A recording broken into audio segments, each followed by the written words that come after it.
এই আওয়াজ আমরা টেকনাফ থেকে তেতুলিয়া পর্যন্ত পৌঁছাবো।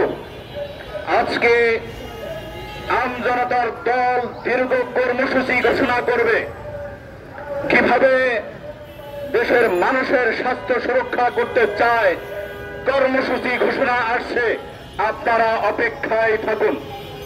একটি কথা বলতে চাই, আজকে আমরা দেখতে পাই সরকারি কর্মচারীরা সরকারি হসপিটালে চিকিৎসা নেয় না, আবার চিকিৎসা ভাতা পায়।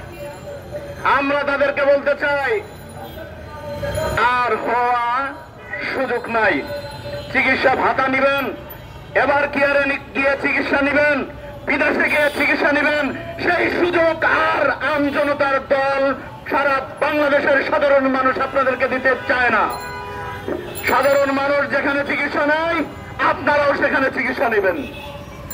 আজ থেকে বলছি, সরকারকে এই আইন করতেই হবে। সাধারণ জনগণ যেখানে চিকিৎসা নাই, সেখানে সরকারি সকল শ্রেণীর কর্মচারীরা চিকিৎসা গ্রহণ করবে। এবং জনপ্রতিনিধি যারা হবেন, সংসদ সদস্য হন, এমপি হন, মন্ত্রী হন, ইউনিয়নের সাধারণ একজন মেম্বার হন, প্রত্যেকে তার নিজ নিজ এলাকার সরকারি হসপিটাল থেকে চিকিৎসা নিতে হবে। যদি এরা চিকিৎসা নেয় নিজ নিজ এলাকার হসপিটাল থেকে, তাহলে বাংলাদেশের আপামর মানুষের স্বাস্থ্য সুরক্ষা নিশ্চিত করা সম্ভব। কারণ তারা কখনো খারাপ চিকিৎসা নিতে চাইবে না, তারা অবশ্যই ভালো চিকিৎসা নেওয়ার চেষ্টা করবে।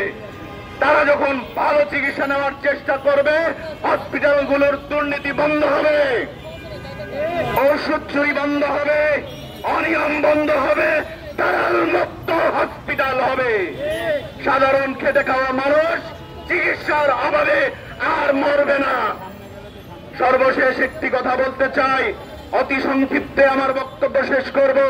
কথা হলো একদম পরিষ্কার, আমরা বিগত 52 বছরে জনগণের স্বাস্থ্য সুরক্ষা নিশ্চিত করতে পারি নাই, শুধু জনপ্রতিনিধি আর সরকারি কর্মকর্তাদেরকে টেনে হিচড়ে সরকারি হসপিটালে ঢোকাতে পারি নাই।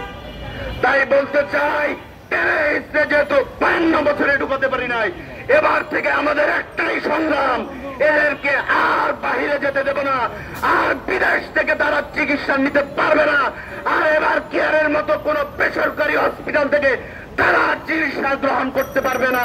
আমার বাড়ির পাশে যে সরকারি হসপিটাল আছে, সেখান থেকেই চিকিৎসা গ্রহণ করতে হবে। এটা সরকারকে বাধ্যতামূলক করতে হবে। আর কোন সরকারি ভাতা দেওয়া হবে না চিকিৎসার জন্য। ভাতার পরিবর্তে চিকিৎসা নাও হসপিটালে গিয়ে, সরকারি হসপিটালে। ধন্যবাদ।